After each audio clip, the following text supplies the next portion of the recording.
about a walk home from Dickerson the other night, and I want to remind you ahead of time, this is a true story. True story. I wrote it down so I wouldn't forget any details, so just give me 1 second.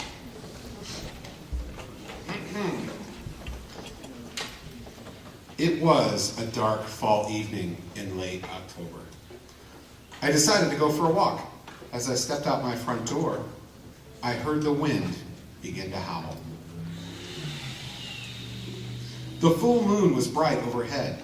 Dried leaves crunched under my feet as I walked along. Suddenly, clouds began rolling in and blocked the bright moon. It began to rain. I walked faster, hoping to find some shelter before the storm hit harder. I was wrong. It began to pour down rain. I came across an old abandoned house and ran up the front porch. I stopped for a minute to catch my breath. I reached for the doorknob of the door. It was unlocked. The old wooden door let out a creak as I opened it. I took a slow step forward, my heart beating loudly in anticipation. As I crept along, a group of mice scurried across the floor in front of me. I decided to explore upstairs. As I carefully stepped up the wooden staircase, I could hear a siren of a fire truck going by outside. All of a sudden, my foot was stuck. I tripped on the step and hit the floor at the top of the steps. And then, I hit the ground hard. I stood up and brushed myself off. I crept towards the first door I saw. I reached for the handle. I pulled the door open. And there, practicing violins, violas, cellos, and basses, was a room full of tiny ghosts. I froze and listened for a minute.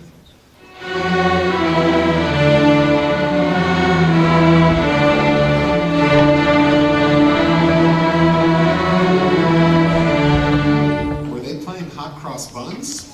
A ghost turned around and spotted me. Suddenly, all of the ghosts turned around and yelled. I screamed, spun around as fast as I could, and ran all the way home.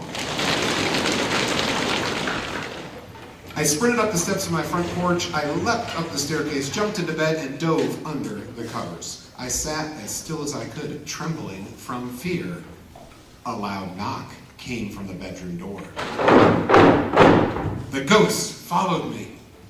The doorknob turned, the door slowly opened, and there was my mom. Honey, it's time to wake up and get ready for school. I breathed a huge sigh of relief. It was all a dream.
3, 4.